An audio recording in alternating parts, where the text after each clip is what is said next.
네, 지금 오프닝에서 말했듯이 물가가 지금 좀처럼 좀 잡히지 않고 있습니다.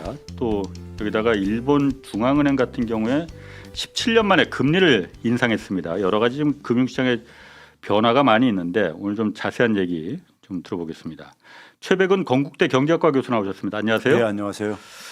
제가 좀 전에 오프닝에서 좀 말했는데 물가가 뭐 좀 대파 가격이 문제가 아니고 뭐 사과도 그렇고 뭐 그 공산품도 그렇고 물가가 지금 잡히질 않고 있어요. 이게 왜 안 잡히는 겁니까 지금은? 두 가지로 이제 압축해서 얘기할 수 있는데요. 물가라는 게 결국은 이제 수요 공급으로 얘기하는 게 가장 단순할 수가 있는데 예. 이제 2월 달 이제 그러니까 1월 달에 3% 밑으로 내려왔다가 예. 이제 2월 달에 3% 다시 올라간 거 아닙니까? 그렇지. 예. 그렇죠. 지금요. 예. 소비자 물가 기준으로요. 그랬을 때 이제 그 내역을 들여다보게 되면은 농수산물들이 이제 많이 그랬어요. 예. 그러니까 이제 공급지 측면이죠. 농수산물이니까요. 뭐 수요가 많아져 가지고 올라간 것은 아니니까는. 예. 그러니까 근데 이제 문제는 뭐냐면 공급지 측면이 나타났을 때 그 충격이 우리나라가 특히 많이 받아요. 공급적인 측면에서 예, 어떤 충격이 왔을 때. 예. 그러니까 예를 들어서 공급이 그러니까 뭐 부족할 때 작황이 그러니까 안 좋다든가 예. 뭐 기후 문제다든가 이렇게 했을 때 그 예. 충격이 미치는 것이 그러니까는 선진 국가들보다 소위 말해서 예. 우리나라가 큰데 우리가 흔히 그런 얘기 하잖아요. 뭐 유통 구조가 어떻다느냐 어떻다느냐. 그 얘기를 제가 있잖아요. 대학 다닐 때부터 70년대부터 들었거든요. 저도 들었어. 그러니까요. 근데 그 얘기가 그걸 왜 못 고치는지 모르겠어. 아니 고칠 의지가 없는 거죠. 예. 왜 그러냐면은 일반 그 생필품 소비자들은 그렇게 관심 대상이 아닌 거예요. 그래서 못 고칠 게 어디 있어요, 그거를요. 그러니까. 이게 더군다나 뭐 한 40년이라는 시간이 지났는데. 예. 그래서 이제 그것에 예국은 선진 국가는 그런 게 없거든요. 그럼 뭐 유통 구조 때문에 이런 핑계 대는 건 제가 들어보지 못했어요. 예. 미국이나 캐나다 뭐 이런 데에서는 유럽에서는요. 그러니까 그런 점에서 똑같은 그러니까 우리가 그래서 기후적인 어떤 충격이 오더라도 그것이 그러니까는 우리나라 같은 경우 유통 구조하고 결합돼 가지고 더 크게 나타난다는 얘기고 충격이요. 그다음에 수요 측면에서는 결국은 이제 그러니까 지금 긴축을 지금 해왔지 않습니까? 예. 금리를 올렸다는 얘기는 그 얘기는 결국 뭐냐면 돈이 많이 풀렸기 때문에 그렇지. 긴축을 하는 거잖아요. 예. 그런데 코로나 때 워낙 많이 풀었으니까. 근데요 우리가 일반 사람들이 생각하면 금리 올리게 되면은 긴축이라는 건 뭡니까? 통화량을 회수하는 거잖아요. 그렇지. 그런데 우리가 한국은행이 금리를 인상한 게 2021년 8월 달부터 올렸습니다. 2021년 8월 달부터요. 그래서 지금 뭐냐면 1월 달 통화량 지표까지가 나와 있어요. 올해. 올해 1월 달까지요. 그 동안에 통화량이 얼마가 증가했냐면요. 425조 원이 증가했어요. 긴축을 했는데 그렇죠. 오히려 증가했다. 근데 이 425조 원이라는 규모가 뭘 이제 이걸 의미하냐면은 2000년대 그러니까 한 20년 코로나 얻기 전에 한 20년 장기 그러니까 통화량의 이제 그러니까 우리가 변화를 비교해 볼 때요. 그러니까 이거는 이제 월 기준으로 이제 비교하면 단순하게 나옵니다. 이 2000년대 20년 동안은 한 9조 4천억 원 정도씩 증가했어요. 월 평균이요. 그런데 긴축을 하고 난 이후에 올해 1월 달까지는 14조 6천억 원이 증가했으니까. 아니 긴축을 하는데 줄어지 왜 오히려 그러니까요. 그러니까요. 긴축이 저한테 안 된 거죠. 따지시는 거예요, 지금. 긴축이 안 된 거죠. 아니 그럼 금리를 올리긴 올렸잖아요, 그러니까. 그런데 돈 많이 풀었잖아요. 건설 자본을 위해서도 공급해주고 막 그랬잖아요. 그런데 미국하고 한번 딱 비교를 해보세요. 미국은 금리를 인상했을 때 긴축 효과가 딱 보여요. 예를 들어서 미국이 긴축한 기간 동안에 통화량이 그러니까 9천억 달러 이상이 감소했어요. 그게 이제 월로 보게 되면은 그러니까 한 414억 달러씩 줄어들었는데 과거 20년 동안에 미국 같은 경우는 한 445억 달러씩 증가해왔는데 이걸 반대로 그러니까는 꺾은 거예요. 그러니까 거긴 긴축이 어느 정도 된 거죠. 그럼 우린 말만 긴축한 거예요, 그냥? 그렇죠. 아니 통화량 지표가 보여주는데 한국은 통화량 지표가 보여지는데 그러니까 수요와 공급에 있어서 그러니까는 사실 우리나라가 그러니까는 미국이라든가 아니면 유럽 국가들보다도 인플레이션율이 최고점 기준으로 보게 되면 많이 안 올라갔었잖아요. 우리 한 6% 정도까지 올라가다가 꺾이기 시작했고. 근데 미국이나 이쪽은 9%까지 막 이렇게 올라가고 막 거의 두 자릿수까지 막 유럽은 올라가고 막 그랬었잖아요. 근데 지금 거의 비싸게 이렇게 내려가 있잖아요. 같이 3%. 같이 내려가 있잖아요. 그 얘기는 결국 뭐냐면 우리가 양쪽에 다 문제가 있는 거죠. 공급이나 수요나. 다 문제가 있는 거죠. 제대로 안 한 거죠. 제대로 그러니까 공급의 충격을 그러니까 더 받을 정도로 취약하게 후진적인 이 문제가 있는 거고 근데 수요 측면에서는 그러니까 통화량 긴축이 안 된 거죠. 그러면 수요 거기다가 또 한 가지 얘기하면요. 우리나라 미국은 가계 소비 지출이 안 꺾였어요. 계속해서 지금 상승하고 있다고요. 예, 예. 미국 경제가 좋은 이유가 그렇지. 그거거든요. 근데 우리는 가계 소비가 꺾였다고요. 꺾였지. 꺾였으면 이게 물가가 더 잡혀야 되는 거잖아요, 사실은요. 그렇지, 그러네. 예. 그래도 안 잡히고 앉아 있는 거거든요. 왜 그런 예? 거지, 그거는? 그러니까 아까 얘기했듯이 사는 사람도 없는데. 아까 그러면. 얘기했듯이 통화량도 그러니까 이렇게 풀리고 예. 긴축이 돼야 될 게 아닙니까? 예. 긴축이 안 됐으니까는. 예. 예. 그리고 공급에 있어서 공급이 후진적인 거니까 공급 충격이 계속 결합되다 보니까는 이런 피해 이런 그 문제가 발생하는 거죠. 그 통화량이 공급된 게 사실 미국처럼 개인들한테 직접 지갑에다가 막 몇백만 원씩 꽂아주고 정부 어려우니까 이거 써 하고서는 그런 게 아니고 예. 우리나라 같은 경우는 은행을 통해서 대출을 통해서 그게 다 통화량이 풀린 거잖아요. 그러다 보니까 일반 그 국민들한테 직접 물건값 사는 그 지갑에 실제 돈이 들어간 게 아니고 그렇죠. 이게 자산 특히 부동산으로 다 들어간 거잖아요. 예. 그러니까 이거는 사실 인플레를 물건값을 올리는 거하고는 좀 거리가 먼 거 아닌가. 같은 돈이 통화량이 늘어났다 하더라도 예. 제가 잘못 생각하고 있는 건가요? 아니 근데 이제 그 어쨌든 간에 시중에 전체 그 돈들이 그러니까 뭐 가고 싶은 데만 가는 건 아니니까요. 그렇지. 이게 이제 순환을 할 게 아닙니까? 순환을 하는데 그러니까는 우리나라 같은 경우는 실물 경제가 취약하다 보니까는 돈이 잘 안 도는 게 있어요. 안 도는 게 있다 보니까는 그나마 이제 그러니까는 근데 문제는 뭐냐면 긴축이 되면 통화량이 줄어들어야 되는 거예요. 그렇죠. 통화량이 근데 지금 제가 얘기했잖아요. 425조 원 이게 오히려 증가했다는 얘기. 425조는 굉장히 큰 규모잖아요. 그러면은 한국은행에서는 물가가 오르니까 당연히 이거 긴축해야 된다 그래서 기준금리도 올려야 된다 했는데 왜 통화량을 안 줄였어요 그러면은?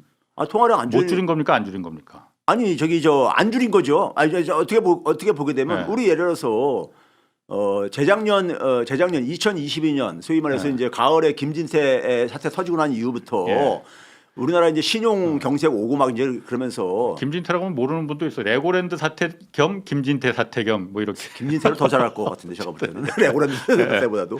근데 하여간 그 당시부터 소위 말해서 이 비상경제 체제가 만들어지잖아요. 그렇죠. 그래가지고 뭐 기재부 총리부터 해가지고 소위 금융감독원장 뭐 해가 한국은행장도 거기 꼭 항상 끼어가지고 4인 5인 모임 모여가지고 그럴 때 모여가지고 뭐 지원책 대책 발표할 때 한국은행 총재가 거기 왜 갔겠어요? 지원 대책 발표에 돈 공급해 주려고 하는 거죠.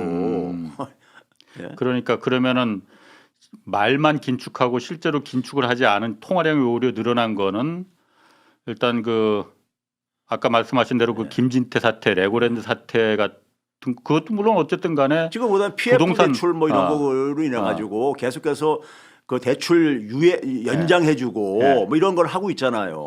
그런 상황 속에서 그러니까는 통화량이 이게 제대로 해소가 되겠어요? 안 되지. 그럼 그 부동산 때문에 그러니까 그 통화량을 갖다 계속 늘린 겁니까 그러면? 그렇죠. 가장 큰 부분은 그 부분이 작용했다고 봐요. 그럼 집값을 올리는 데는 이게 도움이 됐습니까 그러면은? 아니, 결과적으로는 지금 그거 가지고는 충분치가 않다고 제가 지난번에도 얘기했듯이 지금 상황이 그 정도 금리 정책 가지고 될 문제, 통화량 가지고 해결될 문제는 아니고요. 그리고 앞에서 이제 그러니까 김은혜 후보하고 이제 그러니까 그러겠는데 저는 이 정권 보면은 대통령이든 뭐 누구든 간에 공직자들이 보게 되면은 과거보다도 굉장히 좀 거칠게 표현하면은 좀 철면피가 된 것 같아. 철면피. 아니 한국은행 총재가 있잖아요. 한국은행 총재가 어떻게 그러니까는 좀 특정 후보에 가가지고 거기서 그러니까 얼굴을 비추는 것 자체도 문제인데 거기서 통화 정책을 거론을 해요. 그러니까 재건축 하려면 이거 그거 굉장히 부적절한 발언이거든요. 그러니까 매우 부적절하죠. 근데 그게 제가 무슨 얘기냐면은 이 정권 최근에 보게 되면은 내가 이런데 뭐 어쩔래 이러는 것 같아. 그냥 뭐. 그러니까 제가 아까 오프닝에서 썼지만은 저걸 이제 김은혜 후보가 분당에 출마하니까 거의 분당이 사실 지금 재건축 그것 때문에 이슈니까 페이스북에 올렸어요. 내가 이런 가서 한국은행한테 가서 이렇게 요청했다. 그랬더니 한국은행 총재가 이렇게 답하더라. 뭐 예스도 아니고 노도 아니고 이제 좀 선문답이긴 한 원론적인 대답이긴 한데. 아니 재건축 규제와 관련해 가지고 어쨌든 간에 거기 관련해 가지고 그 대답을 한 거 아닙니까? 그렇지. 근데 그 자리에 간 것 자체가 부적절한 거죠. 한국은행 총재가. 한국은행 총재가 만나준 게 부적절한 거죠. 그렇죠. 그러니까요. 그 자리에 갔다는 얘기 만나주러 간 거잖아요. 그 후보를 어쨌든 지원하기 위해서 간 것처럼 보이잖아요. 그렇게 해석할 수밖에 없잖아. 저게 근데 거기서 한국은행 총재가 간 건지 아니면 김은혜 후보가 한국은행으로 온 건지 그거는 아니 어쨌든 저는 후보가 만나가지고 예. 근데 후보가 거다가 뭐냐면 자기 공약 비슷한 저기 민원 처리 같은 것을 그렇지. 거기에 응답을 한 거 아닙니까? 예. 응답이 그러니까 원하는 응답으로 나왔는지 안 나왔는지 둘째치고 예. 근데 그게 한국은행 총재가 할 일이냐고요. 그러니까 그건 굉장히 부적절한 거죠. 매우 부적절한. 근데 제 얘기는 뭐냐면 그걸 본인이 알 텐데도 불구하고 했다는 얘기는 예. 뭐 뻔뻔스러워진 거예요. 이 정권의 공직자들이 굉장히 뻔뻔스러워. 예? 저분 저 이창용 총재가 교수 시절에 저러던 사람 아니었었거든요. 예. 근데 최근에 보게 되면 다들 닮아가는 것 같아. 그러니까 국민들이 뭐 비판하고 그래도 뭐 어쩔래 뭐 이런 식인 거야. 예. 미국도 지금 기준금리 오늘 새벽에 동결했잖아요. 예.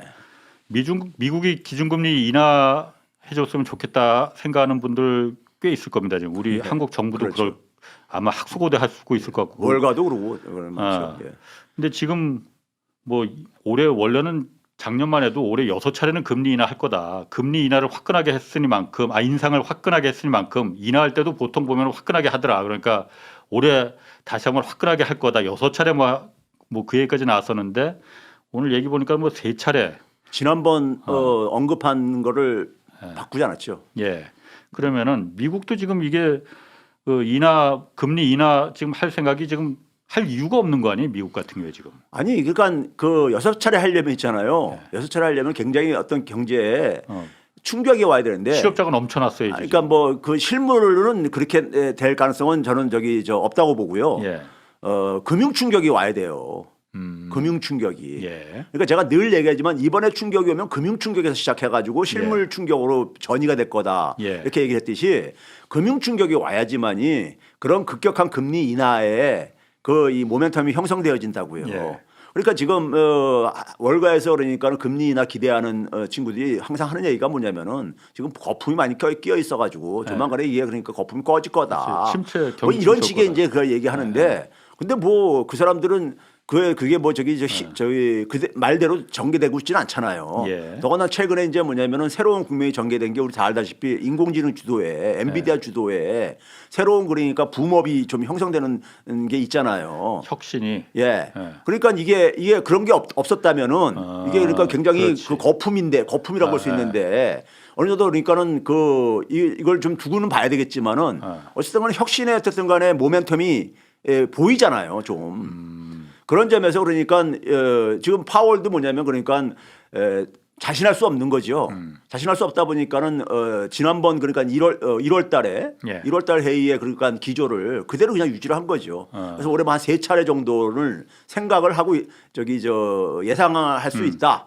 근데 그것도 두고 봐야죠, 뭘. 그렇지. 그것도 뭐 두고 봐야 두고 봐야 되는 겁니다. 지금 뭐 올해 무조건 6차례 할 거라고 다 그게 뭐 믿음처럼 막 다 했었는데 그러니까 지금 미국 같은 경우도 보게 되면 서비스 물가가 여전히 강하거든요. 물가가 하는데 이게 이제 그러니까 잡혀야 되는 건데 잡혀야 되는데 그러니까 지금 여전히 그러니까는 뭐 3% 근처 안팎에서 지금 그러니까 이렇게 움직이고 있으니까는 그러니까 이건 가봐야 되는 겁니다.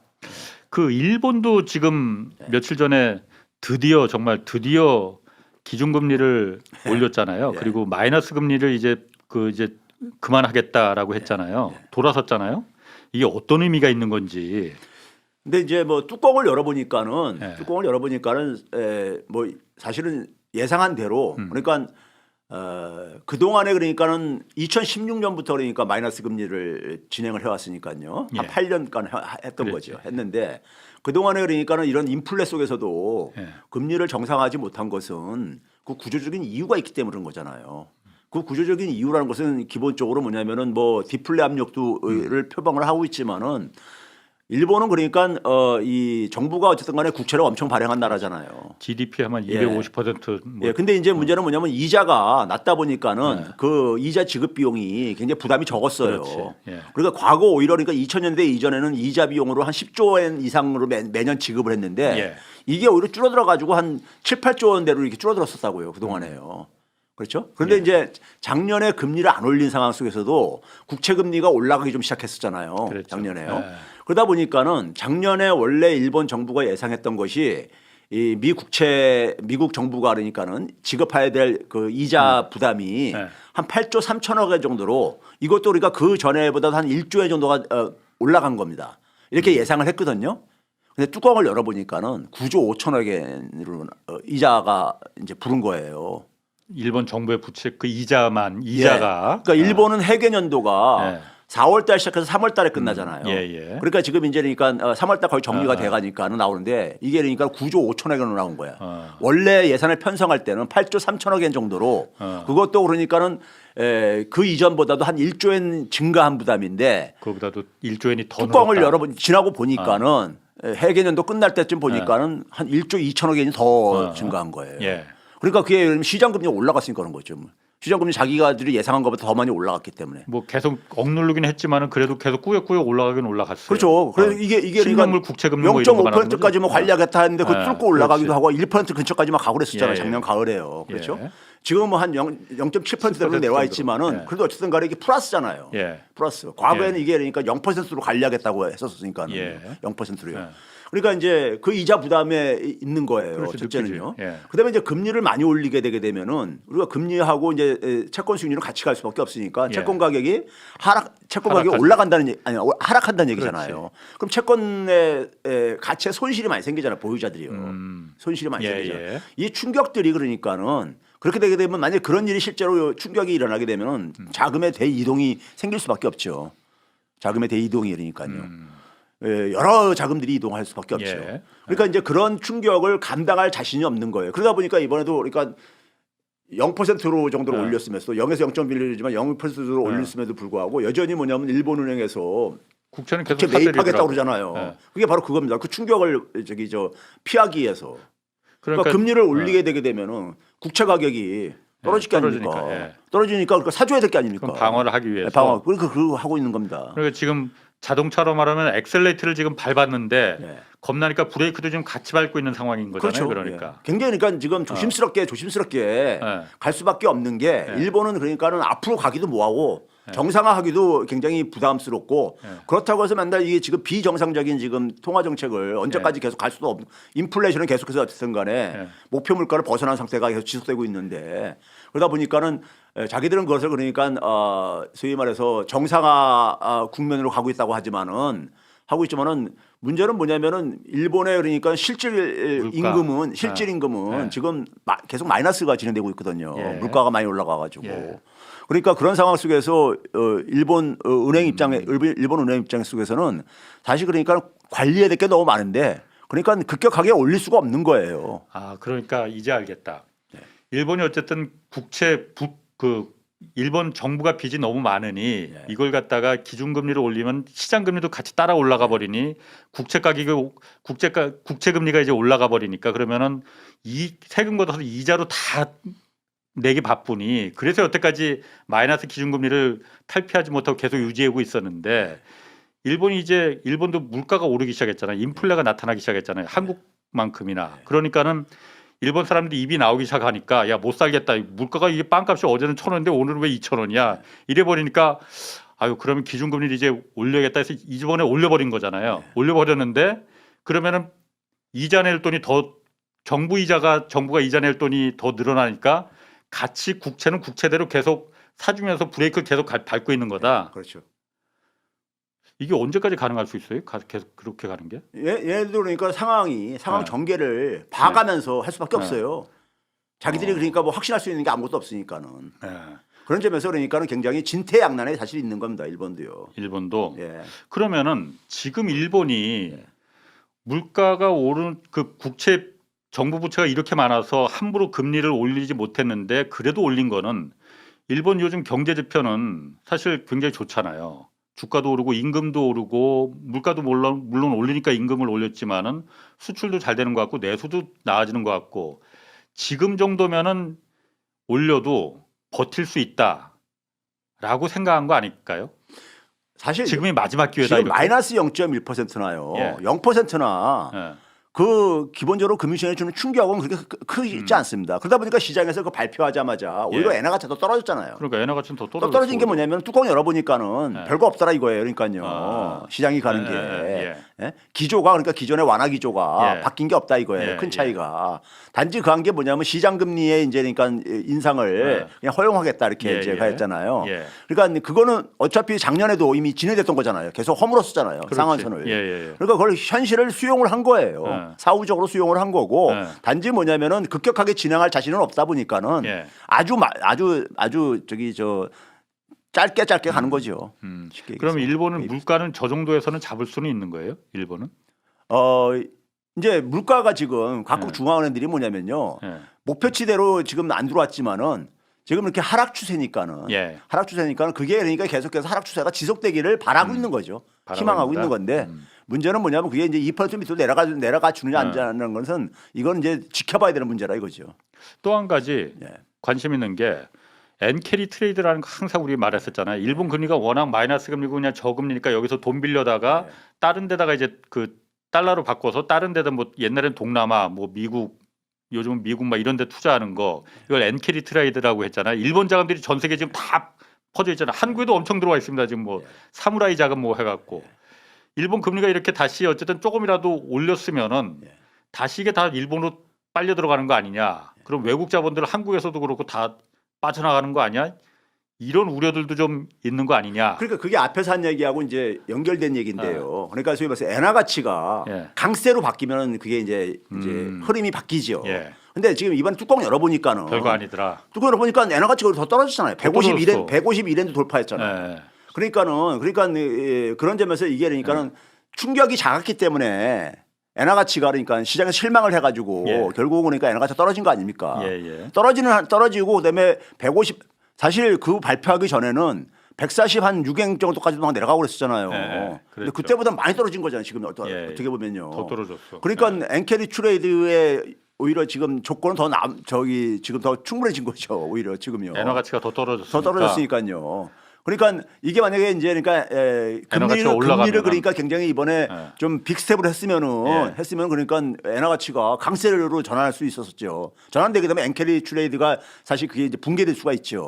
충격을. 근데 그런 현상이 안 나타날 그걸 나타나게 되면은 그걸 감당하기가 힘듭니다. 누가? 일본이 아니면 일본 자체가 일본 은행도 그렇고요. 자금이 일본으로 들어오는데 왜 그걸 감당하기가 힘들다고 보는 거죠? 아니 그러면 예를 들어서 이게 들어왔을 때 전 세계 국채 시장이 이게 요동치거든요. 국채 시장이 다 요동치거든. 결국 그 돈이 들어왔을 때 결국 국채를 사고 국채가 가장 그한데 들어왔을 때 미국 국채 시장이 일단 충격을 좀 받을 거고요. 미국 국채 시장에서 충격 받을 거고. 그러면 미국 국채 시장이 충격 받게 되면은 금융시장이 또 이제 경색돼 버립니다. 경색돼 버리고 일본에 또 들어왔을 때 그 돈이 들어와가지고 일본 국채를 매입한다고 했을 때 가격이 이제 그러니까는 저기 또 이제 올라갈 수도 있잖아요. 올라가고 그럴 수 있잖아요. 그러니까 이런 것들이 자금의 어떤 무브먼트가 이런 를 지금 그 이도 한쪽으로 이동이 그러니까 반드시 절대선이라고 할 수가 없다 보니까는 그런 상황이 아니다 보니까는. 지금 그 방향 기조를 갑자기 바꾸기 힘든 거예요 지금. 일본도 아무튼 조마조마하겠네. 그러면은 지금 어쨌든 일본 경기가 좀 반짝해서 지금 이 브레이크뿐만 아니라 악셀도 같이 밟긴 밟았는데 어쨌든 그런데 좀 한국은 계속 지금 요즘 저성장이 경기가 매우 안 좋잖아요. 경제 지표들이 요즘 뭐 수출은 조금 좋아졌다고 하지만 내수가 워낙 뭐 바닥으로 가라앉고 있고. 근데 일본은 어쨌든 경제 지표는 지금 좋거든요. 임금도 올라가고 있고 물론 정부가 올리라고 자꾸 하고 일본 전경련까지도 임금을 올리라고 해서 이제 임금이 올라가니까는 이제 물가 수준화 이제는 못 미치지만은 그러니까 이제 장기 디플레, 장기 불황을 일본이 빠져나온 거 아니냐? 30년 저성장을 이제 탈피하는 거 아니냐? 근데요, 일본 경제 지표를 갈 때 일단 민간 소비는 여전히 이렇게 2018, 19년 수준이 회복이 안 됐습니다. 민간 내수는 그리고 수출도 있잖아요. 이게 엔화 기준으로 해요. 환율 기준으로. 때문에 달러 기준으로는 착시 효과예요 그러면은. 그렇죠. 달러 기준으로 볼 때는 우리나라도 보게 되면은 예를 들어서 이 무역 수지를 집계할 때 무역협회 같은 데서 달러 기준으로 이렇게 집계를 하거든요. 일반 사람들은 달러 기준이 중요하죠. 근데 한국에서 그걸 이제 국민 계정으로 바꿀 때는 원화 기준으로 바꾸거든요. 그럼 환율이 올라가게 되면은 그만큼 그러니까 부풀려지잖아요. 소위 말해서 그렇죠. 그래서 그런 부분이 그러니까는 반영되는 게 있기 때문에. 그래서 지금 그러니까는 일본 경제가 체질이 그러니까 근본적으로 강화됐다 이렇게 보기에는 예. 내수나 수출에 있어서 내용적으로 볼 때는 예. 환율적인 부분이 있고 그다음에 물가가 여전히 뭐냐면은 이게 내수가 살아가지고 올라간 게 아니거든요 지금요. 이것도 마찬가지로 공급 측면 속에서 충격이 여전히 지속되고 있는 거고 예. 돈이야 뭐 옛날부터 계속 풀었었던 거 아닙니까? 그렇지. 일본도 돈이 안 돌아요. 예. 돈이 안 돕니다. 그럼 지금 장기 침체를 벗어났다고 말할 수가 없는 거예요. 그렇죠. 그러니까 자신이 없는 거예요 사실이요. 여기다 이제 그러니까는 체질이 완전히 회복이 안 됐는데 금리까지 올리게 되면은 예. 올리게 되면 그러니까 부담이 더 커질 수가 있고 그러니까는 예. 그래서 지금 그러니까 하나하나 확인해 가면서 조심스럽게 하는 거죠.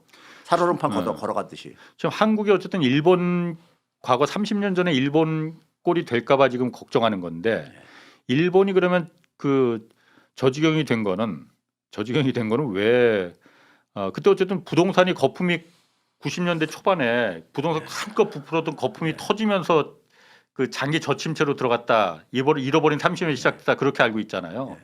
지금 우리도 사실 부동산 때문에 지금 걱정이긴 하지만은 그거로 지금 우리도 가는 건지 그게 저는 있잖아요.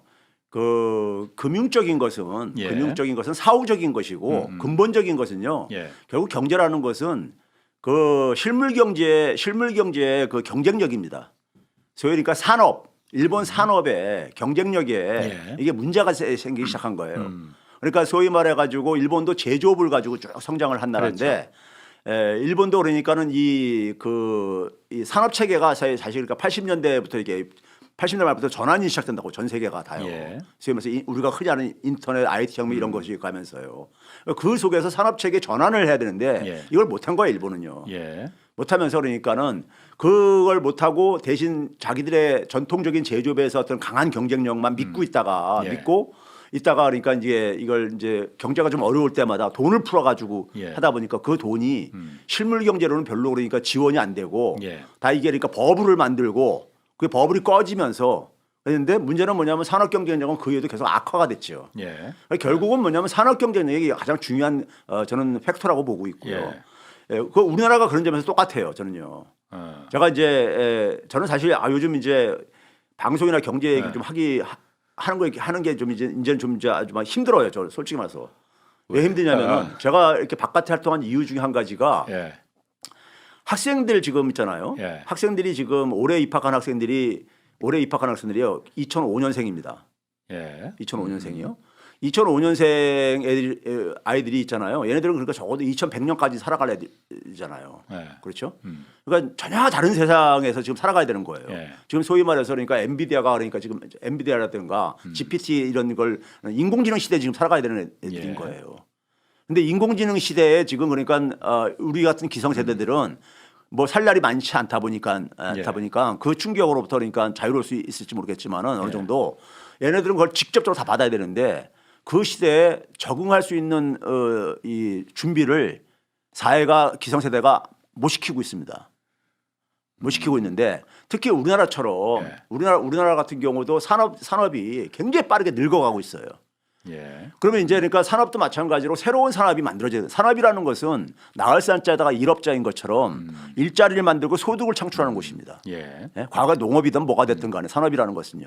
근데 산업이 그러니까 우리가 한 시대를 먹고 살았던 것이 이게 그러니까는 후발 국가들이 쫓아오고 그러면서 그걸로 먹고 살 수 있는 게 그러니까 한계에 도달을 한 지가 오래됐는데 그래서 한 벌써 2000년대 이후부터 계속했던 게 신성장 동력산업 육성한다 이 얘기를 그러니까 각 정권 때마다 계속 얘기했잖아요. 노무현 정권은 10개 선정했었고 그다음에 이명박 정권 17개나 선정하고 하여간 계속해서 이런 식으로 해왔는데 결과를 보게 되면 우리나라요 주력 산업이 지금 경쟁력이 굉장히 지금 붕괴돼 가고 있습니다. 세계 시장에서 우리나라 상품의 경쟁력이 계속 떨어지고 있어요. 다들 부동산에만 관심이 있으니까. 그러니까 그게 맞물려 있는 건데, 그러니까 산업에서 돈을 못 버니까는 돈들이 그러니까 글로 간 거죠. 그리고 부동산으로 가고 자금 배분이 그러니까는 굉장히 비경제적으로 배분이 되어진 거죠. 돈조차도요. 그러니까 이게 이렇게 가는 것이 서서히 지금 말라 죽어가고 있는 식으로 저는 이게 보여요. 근데 그러다 보니까 거기서 산업이 말라 죽어가고 있다 보니까 일자리를 못 만들 게 아닙니까? 20대 일자리를 보게 되면요 끔찍한 게 20대 일자리는 20대 인구가 줄어든다고 해가지고 이렇게들 많은 전문가들이 그걸 이렇게 실드 치는데 20대 일자리가 줄어드는 거 가지고 인구가 줄어들기 때문에 그러는데 20대들 같은 경우는 원래가 고용률이 높지가 않습니다. 20대가 예. 왜 그러냐면 저기 저 일자리가 없으니까 그런 거죠, 뭐. 일자리가 없어가지고요. 근데 문제는 뭐냐면 그 만약에 인구가 줄어들게 되면은 그 줄어든 인구가 다 취업이 돼야 되는 거죠, 사실은요. 일자리만 있다면요. 그렇지. 근데 일자리가 엄청 줄어들었어요. 20대 청년층만 보게 되면 한 100만 개가 지난 20년 동안 줄어들었습니다. 그 얘기는 20대가 되게 가는 일자리가 뭡니까요? 새로운 신생기업이라든가 새로운 성장 산업에 가게 되는 겁니다. 그게 안 만들어주고 있다는 거예요. 산업이 죽어가고 있다 보니까는 그러니까 옛날 일자리에만 그러니까 오래된 사람이란다. 좀 나이 많은 장년층들만 그 계속 고용이 유지가 되고 그런 얘기를 하시는 거구나, 그러니까. 그러니까 이게 그러니까 지난 한 30년 동안 진행된 거예요. 근데 저는 이게 왜 이제 끔찍하냐면은 이런 상황으로 가는 상황에서 일자리는 그러니까 없어지는데 새로운 일자리가 안 만들어지는 거예요. 새로운 분야의 일자리가 안 만들어지니까 얘네들은 근데 문제는 뭐냐면 이제 인공지능하고 이제 그러니까 같이 공존을 하고 살아가야 되는데 지금 인공지능이 어느 정도냐면요. 저도 뭐 그 분야의 전문가는 아니지만은 제 딸애가 전문가를 해가지고 기동량으로 많이 얻고 같이 얘기 듣는데 지금 최근에 이제 우리가 그 이 화제가 되는 것 중에 한 가지가 세계 경제 포럼이라고 있잖아요. 세계 경제 포럼에서 이제 소개된 건데 그 소위 말해서 이제 우리가 이 바이러스들 그 이제 치료제로 이제 그러니까는 항생제 같은 거 하잖아요. 그게 60년 만에 그러니까는 사람이 그 인공지능의 도움을 받아가지고 새로운 그러니까 이 저기 항생제를 개발을 찾아낸 거예요. 그러니까 이제 뭐냐면 없었던 것까지 찾아내고 있어. 사람이 그러니까는 기존의 사람이 만들어놓은 지식뿐만 아니라 자기가 만들어내고 있고요. 새로 발명을 한다 이거죠. 그렇죠. 찾아내고 있더라고요.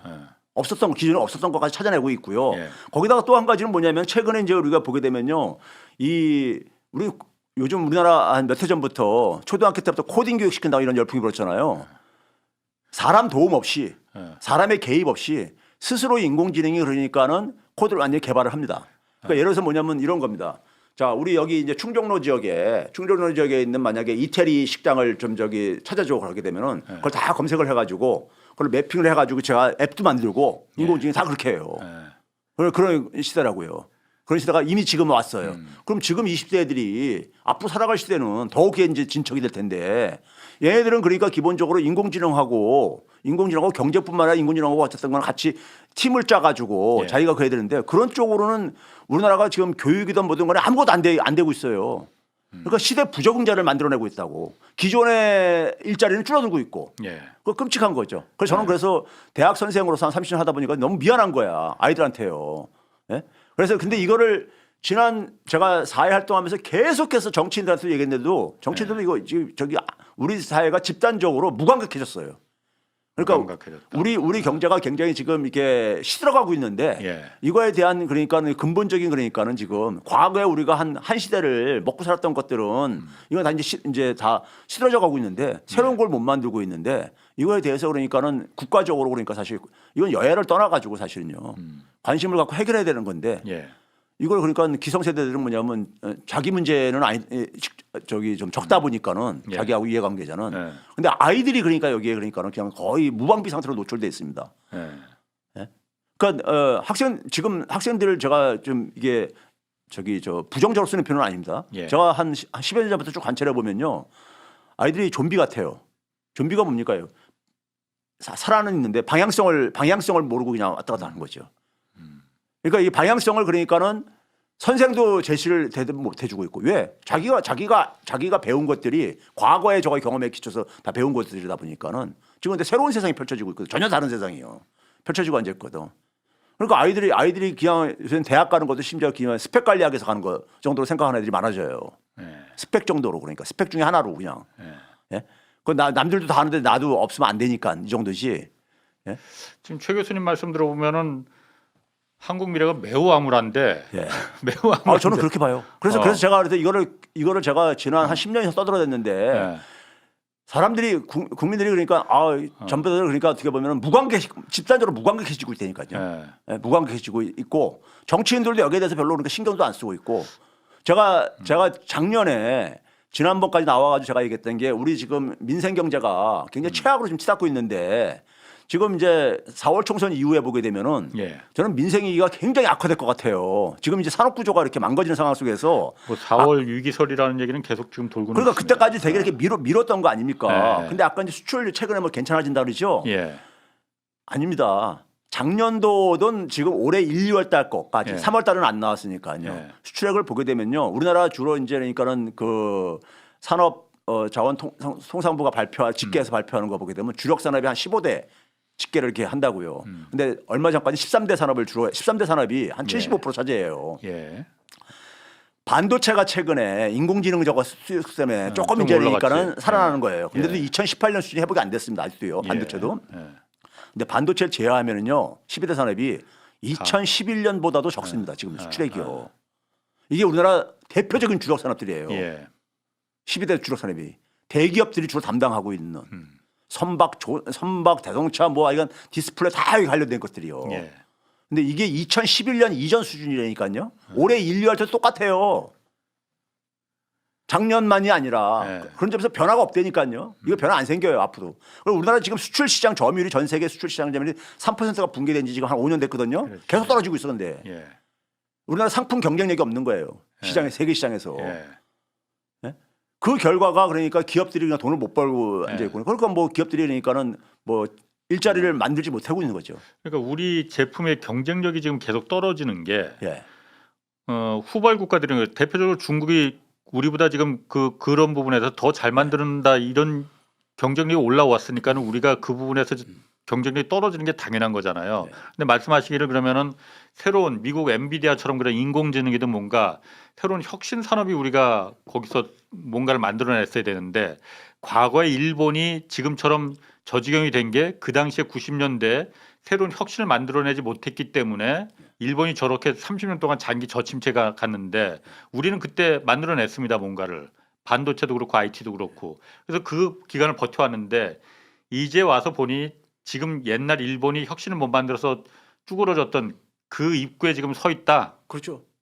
빠르게 진행되고 있죠. 어, 그 결과가 저는 출산율이라든가 예, 이게 동전의 앞뒷면이거든요. 예, 그러니까 우리나라가 보게 되면 제조업 가지고 성장해서 우리가 압축 성장이라고 우리가 흔히 표현하잖아요. 그렇죠. 한강의 예. 기적을. 예, 압축 성장이라는 게 뭐냐면 단시간 내에 예, 그러니까 우리가 산업화를 이루고 예, 소위 경제적인 그러니까 성장을 했다 이룩했다는 뜻이잖아요. 예, 그러니까 대개 우리가 전 세계를 보게 되면요.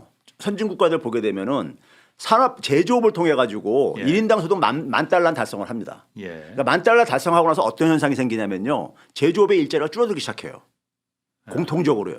예, 거의요. 그건 왜 그러냐면은 우리가 지금 농업 생각해 보면 돼요. 농업의 종사자는 선진국은 뭐 2%도 안 되는 나라도 있고 한 우리나라도 5% 저기 밑으로 떨어지고 있는데 근데 그거 과거보다 더 많이 생산하고 있잖아요. 일종의 그러니까 기술 진보의 효과이죠. 그렇지, 예. 기술 진보의 효과인데 제조업도 마찬가지가 작동이 되는 거예요. 작동이 되게 되면은 그럼 제조업 일자리가 줄어들게 되면요. 예. 이게 어떤 현상이 생기냐면 그때부터 공통적으로 생기는 현상인데 소위 경제학자들이 얘기하는 게 뭐냐면 일자리 양극화 현상이 생깁니다. 이러면 제조업이 예, 대부분 나라에서 예, 그 나라의 그러니까 평균 임금보다도 예. 조금 높은 일자리들이 제조업에 집중돼 있어요. 제조업이. 예, 그렇지. 제조업이라도 괜찮은 일자리 많이 있는 편이에요. 예, 예. 근데 제조업 일자리가 줄어들게 되면은 그 일자리가 어디로 가겠습니까? 임금 기준으로 보게 되면 고임금이다, 저임금이건데 예. 근데 대부분 이게 뭐냐면 서비스와 관련된 건데 예. 서비스가 고임금 서비스도 있지만은 우리나라에서는 주로 뭐 의사니 변호사 뭐 이런 것들이지만은 금융이니 저임금 서비스는 저임금도 굉장히 많아요. 아이들 많지. 편의점에서 아르바이트 하는 예. 거, 택배하는 거 다 서비스잖아요. 그러니까 저임금도 되게 많아요. 예. 근데 우리나라는 이 고임금 부분이 산업 구조상으로 잠시 말씀드리겠지만 그냥 취약해요. 예. 그러니까 우리는 되게 보면 저임금 서비스로 가죠. 그 대표적인 게 자영업입니다. 예. 그래서 자영업이 우리가 과잉 구조를 갖고 있는 이유가 바로 그거예요.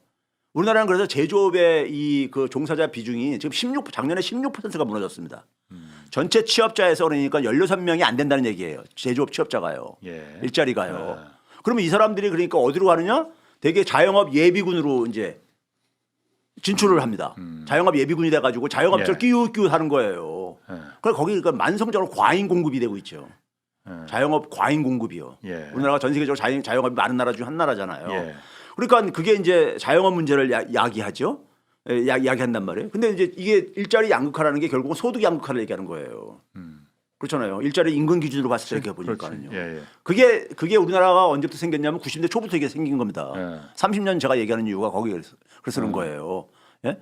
그러면 그 속에서 우리가 그래서 후발 국가들 쫓아오는 거는 똑같아요, 그거는요. 그렇지. 그러니까 예. 어쩔 수 없고. 기술이 그러니까 기술을 추격을 하는데 그다음에 임금 경쟁을 해야 되는 건데 앞에 간 나라들은 임금이 높아질 수밖에 없잖아요. 소득이 그렇지. 올라갔으니까요. 예. 그러면 이제 그러니까 좀 더 고부가 가치 쪽으로 이동을 해야 되는 거예요. 계속해서 예. 산업 체계를 계속해서 진화시켜야 되는 거죠. 진화해야 되는 거죠. 예. 과거 우리가 농업사회에 있다가 산업화로 갔듯이요. 근데 이걸 못 하고 있는 거야. 지난 30년 동안에 우리는요. 못 하고 있는 거야. 예? 못 하고 있다 보니까 그리고 역대 정부가 계속해서 신성장 동력 산업 육성한다고 이건 구호야. 예. 그리고 제가 역대 정부들 이렇게 보게 되면요. 그 관련 부서들에서 경제 관료들이 막 이렇게 써내는데 되게 예국에서 뭐 미국이나 해외에서 이렇게 유망 산업으로 이렇게 뛰는 산업들을 다 긁어 모아가지고 그냥 이렇게 보고서를 만들어요. 예. 심지어 그러니까 문재인 정부 때 보면 플랫폼 경제 활성화한다는데 그 담당 관료도 제가 만나서 보면 플랫폼 경제가 무슨 뜻인지 모르고 그냥 그걸 이렇게 만들어 놓은 경우도 많더라고요. 예. 그러니까 그런 상황 속에서 정권 지나면 또 이름 각색해가지고 또 나와. 그렇지. 예? 이게 근데 지난 우리가 수십 년간 들었던 거잖아요. 그러니까 뭐 많기만 많았어요. 창조 경제, 그러니까 녹색 성장 뭐. 그렇죠. 이명박 정부 때 17개 산업 플러스 녹색 성장 했었고, 그다음에 박근혜 때는 또 그다음에 거의 플러스 창조 경제 이렇게 했었고, 뭐 문재인 정부도 마찬가지죠. 역대 정부가 계속해서 그랬는데 결과를 뚜껑 열어 보면은 새로운 사람 만들어진 게 없더라 이거예요. 기본적으로. 예? 거기다가 우리가 무슨 정보통신 강국이라고 하지만은 정보통신도 지금 성장률이요 급격하게 떨어지고 있습니다. 그렇죠. 정보통신 산업의 지금 그 이 수출 비중이 우리가 그 관련 부서가 정보통신 산업 그 부서가 집계한 게 2013년부터 집계했는데 2014년보다 더 낮아요. 수출액이요. 그러니까 그동안 지난 10년 동안에 성장이 멈춘 거예요. 사실상. 그러니까 일자리가 뭐가 생기겠어요. 그렇지. 일자리가 없으니까 출산율도 그래서 떨어진 거죠. 그러니까 대부분 뭐 임시직 이런데 그러니까는 다들 매달리고 있고 예? 거기다가 또 한 가지 뭐냐면 제조업이라는 것은요 기본적으로 과거에 보게 되면 이게 그 장기 고용을 했던 하나의 산업입니다 대표적으로. 그렇죠. 왜 그러냐면 시간이 지나면 따라 숙련도가 증가하는 산업이기 때문에 그래서 우리나라 노동시장 같은 경우도 소위 말해서 이 연공서열제를 얘기를 하잖아요. 40대 50대 올라갈수록 임금이 빠르게 높아지는. 그러다 보니까 기업들은 부담이 되니까 일찍이 그러니까 조기퇴직을 시키려고 하고 싶죠. 그러니까 그 사람들 나와가지고 어디로 가느냐? 되게 자영업 이런 데로 가죠. 그 자영업은 그러니까 갈수록 평균 소득은 줄어들지. 경쟁이 워낙 심하니까는. 이 악순환 고리가 만들어진 거예요. 그러니까 산업 생태계가 이게 고여 있고 멈춰 있다 보니까는 그 속에서 기본적으로 이제 그러니까는 돈을 풀어도 그 돈이 그러니까 새로운 가치를 만드는 산업으로 가는 게 아니라 실물 경제로 가는 게 아니라 결국 뭐냐면 재테크 쪽으로 흘러 들어가죠. 부동산이나 코인. 일본이 80년대 그래서 그게 거품이 생긴 거예요. 그렇지. 예. 지금 저걸 말씀하시는 거죠. 거죠? 예. 그러니까 그게 이제 그러다 보니까 이제 이 부동산으로 흘러 들어가는 게 아니고 대표적으로요. 거기에 이제 그러면서 이제 가계 부채까지 이 부동산이라는 것은 덩치가 큰 거니까는 부채까지 껴야 되죠. 자기 돈만 가지고 못 사죠. 그러니까 부채가 증가를 해. 증가하고. 근데 가계 부채가 증가를 계속 하다 보니까는 가계 부채라는 게 이게 원리금 이자도 갚아야 되잖아요. 이게 소비를 억압하죠. 가계 소비를 억압하잖아요. 지금 딱 그 상태입니다. 가계 소비 억압하니까 내수가 이제 이축되어지고 내수가 이축되게 되니까 자연히 수출이 또 목을 매이죠. 기업은요. 국내에서 별로 장사가 안 되니까는요. 그렇죠? 그러니까 수출에 목을 매는데 이 수출이라는 것은 있잖아요. 세계 경제가 좋을 땐 괜찮은데 세계 경제가 나쁘면 직격탄을 맞아요. 그렇죠. 그렇죠. 그래서 내수가 뒷받침이 돼야 된다는 말이 그렇죠. 그래서 내수가 선진 국가들이 바로 이제 그러게 균형이 가야 되는 게 바로 그겁니다. 근데 그럴 때마다 그러면 세계 경제는 우리가 컨트롤할 수가 없는 변수잖아요. 그러면 내수를 결국 해야 되는데 돈 풀고 해봤자 이 돈이 안 가요. 실물 경기로. 계속 화폐 유통 떨어져 왔으니까는. 그러면 그 돈이 결국은 이제 그러니까 부동산 결국 그러다 보니까 건설 경기 부양으로 계속 역대 정부가 계속 매달렸던 이유가 거기에 있었던 거예요. 그게 가장 빨리 그 몰핀처럼 약발이 그냥 나타나니까. 근데 그 부채라는 게 미래에서 돈을 값으로 쓰는 거잖아요. 근데 그거는 결국 뭐냐면 소득과 일자리가 뒷받침돼야지만 지속 가능한 거잖아요. 근데 그게 일자리는 계속 줄어들고 있는데 산업이 죽어가고 있으니까 소득이 줄어드는데. 그러니까 결국은 어떻게 된 겁니까? 이제는 뭐냐면은 그 부동산도 이제 뒷받침 못할 정도로 돼버린 거죠. 지금 그래서 이제 그러니까는 그게 그 부분이 지난번도 제가 얘기했지만은 이 소득의 양극화, 예? 소득의 양극화가 이게 저출산의 핵심적인 원인이에요. 경제학에서는요, 경제적인 요인으로는요. 쉽게 얘기해서 비정규직이 정규직보다 결혼하기 힘든 거 현실이잖아요. 그렇죠. 그렇죠. 예. 바로 그겁니다. 그러니까 이 양극화가 심해지면서 이게 저출산으로 이어진 거예요. 그래서 우리가 보게 되면은 가계부채하고 저출산하고 통계적인 상관성이 굉장히 크게 나와요. 일본도 그러면 그 고령화 저출산 고령화 시대가 그래서 나타난 겁니까? 그렇죠. 그러면은 역으로 말하면은 지금 저출산 문제 때문에 뭐 몇백조를 쓰느니 뭐 이거 하고 있는데 그거 다 아이. 헛고생이고 예. 진짜 그 노동의 문제 정규직 비정규직 예. 소득을 높이는데 높여주면 애 당이 자연히 낳는다. 그렇죠. 물론 이제 비경제적인 요인도 있는데 그거는 네. 우리가 근데 경제적인 요인으로는 이미 분석이 다 나왔어요. 그렇지. 제가 봐도 그럴 것 같아요. 첫 번째 요인이 뭐냐? 소득 격차예요. 예, 예. 두 번째가 뭐냐? 그다음에 주거 비용이야. 그렇지. 딱 이건 그두 어느 개예요. 연구에서 공통적으로 예, 나오는 예, 거예요. 예. 그러면 거기에다 초점을 맞춰야지. 그러니까. 엉뚱한 데도 초점 맞춰가지고. 동물들도 예. 자기가 자식 키울 만한 그 먹이가 충분히 있지 않고 자식을 키울 그리고 피신시킬 대피처가 없으면은 새끼 안 낳습니다. 하물며 동물도 그런데 사람이 낫겠냐 이거지. 그렇죠. 그러니까 우리나라가 그러니까 압축 성장을 제조업 가지고 한 건데 제조업이 바로 거니까요. 근데 이게 이제 제조업 고용 비중이 91년도에 정점을 찍고 나서 쭉 떨어지기 시작합니다. 예. 근데 이 속도가 일본보다 훨씬 빨라요. 일본보다. 우리나라가? 예. 그래? 이게 굉장히 빠릅니다.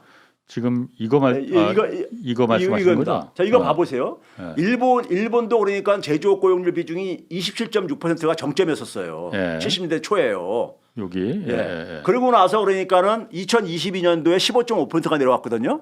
2015.5 여기 예, 15.5가 내려왔거든요. 예. 그런데 우리나라 같은 경우는 1991년도에 27.6%를 이제 찍고 떨어지기 예. 시작합니다. 우리나라는 요 파란색 요 91년도에 그렇습니다. 예. 그런데 작년에 뭐냐면 16%가 붕괴됐어요. 15.7%네. 그러니까 일본하고 비슷하잖아 지금요. 이거, 그렇죠? 예. 일본하고 비슷하잖아. 비슷해. 비슷한데 이 기간을 보게 되면은 일본이 46년 걸린 걸 우리는 32년 만에 지금 돌파하고 있는 거야. 아, 그러니까 일본은 이 기간이 예. 46년에 걸렸는데 우리나라는 훨씬 더 짧게 30년 만에 해냈다. 그렇죠. 굉장히 그러니까 제조업 일자리가 빠르게 예. 축소되는 거죠. 예. 예, 빠르게. 아.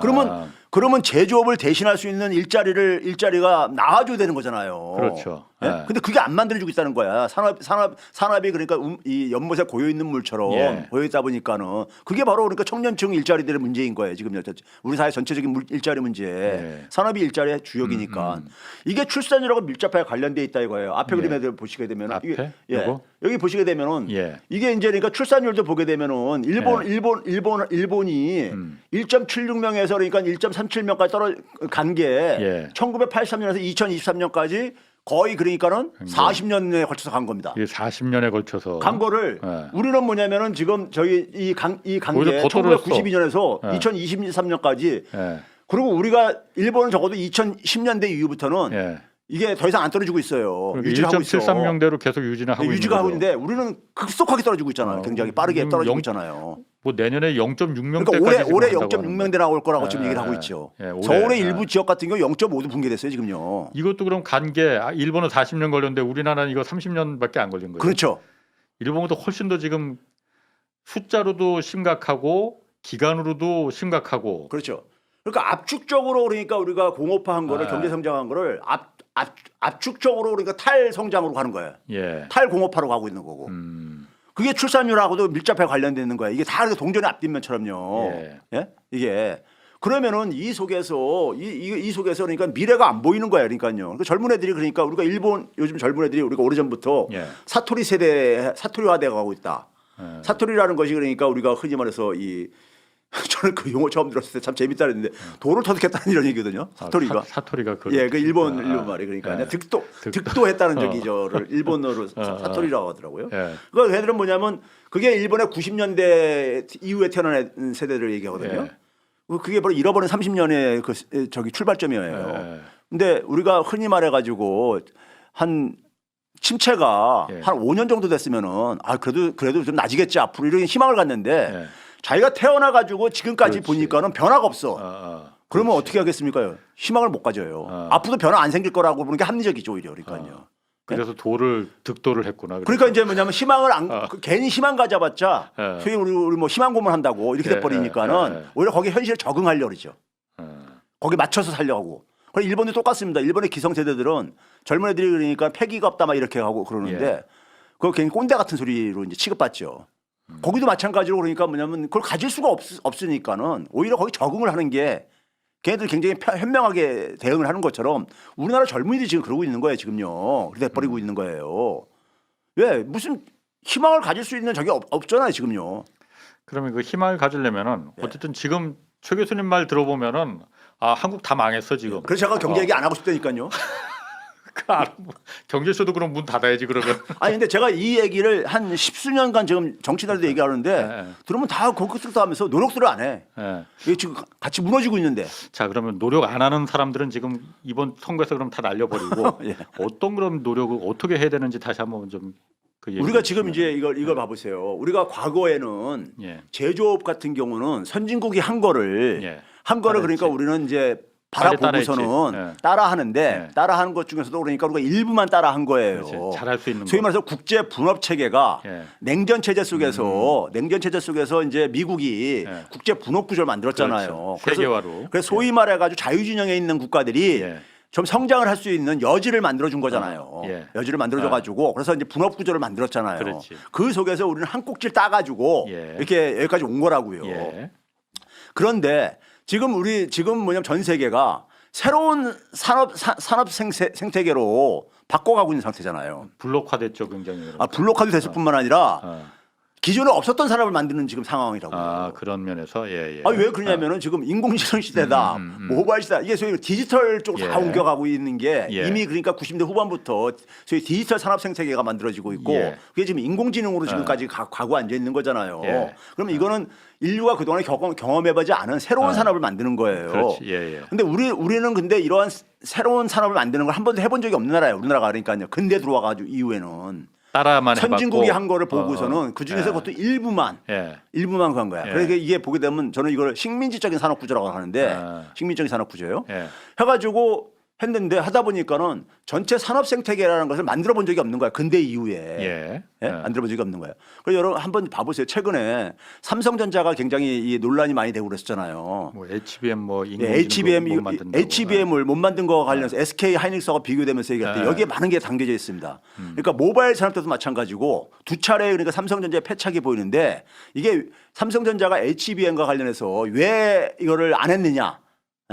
처음에 했다가 그걸 철수했다는 거잖아요. 시장성이 없다고 판단. 그러니까 시장성이 없고 그리고 게임에나 쓰이는 거지. 그리고 이게 몇 년 전에는 인공지능이 이렇게 폭발적으로 될지 모르고 해가지고 수익이 별로 예상보다 안 나온 것 같으니까 할 수가 없었다. 뭐 이런 얘기 하잖아요. 그 얘기는 뭐냐면은 생태계가 진화하는 방향을 못 읽었던 거지. 그렇지. 못 읽었던 거지. 그 마찬가지로요. 모바일 나왔을 때 우리가 소위 말해서 갤럭시 폰하고 아이폰하고 큰 차이가 뭡니까요? 갤럭시는 그냥 제조업 기기예요. 제조업 기기. 삼성이 다 만들게 그냥 이거 써. 근데 애플은 뭐냐면 생태계를 만들었잖아요. 모바일 생태계를요. 다 같이 만들자 우리 이거. 그래가지고 거기에 그러니까 거기서 뭐냐면 저기 저 콘텐츠도 이 만들게 하는 생태계도 만들고 소프트웨어도 거기다 했잖아요. 근데 삼성전자는 그냥 기기잖아. 소위 말해서요. 애플은 모바일 진짜 기기. 그거야말로 플랫폼이죠. 그러니까 그게 이제 그게 바로 뭐냐면요. 선진 국가들은 새로운 산업이 나올 때 생태계를 만듭니다. 그러니까 우리나라가 보게 되면은 제조업 일자리가 줄어들면서 일자리가 양극화가 굉장히 악순환되는 이유가 뭐냐면요. 제조업 같은 경우도 보게 되면은요. 우리가 반도체를 한번 생각해 보세요. 반도체를 만드는 과정을 보게 되면 설계하는 과정이 있잖아요. 소위 말해서 고부가 가치 부분이죠. 애플이나 퀄컴 이런 애들이 하는 거예요. 미국이 다 해. 디자인하고 하는 거예요. 이게 이제 뭐냐면 사업 서비스입니다. 그다음에 이제 그 반도체를 그러니까는 소위 말해서 도안한 대로 만들어주는 게 TSMC가 하고 앉아 있는 거고, 그렇죠. 파운드리가 하는 거고, 그다음에 이제 메모리 분야를 뒷받침해 주는 게 우리나라 삼성전자들이 하는 거고 이런 거잖아요. 그러면은 얘네들은 그러니까 선진국가들은 그 고부가 가치 부분이 자기들이 제품을 처음 만들어내는 데다 보니까 그 제품에 대한 그러니까 이 전체를 그러니까 알고 있는 거예요.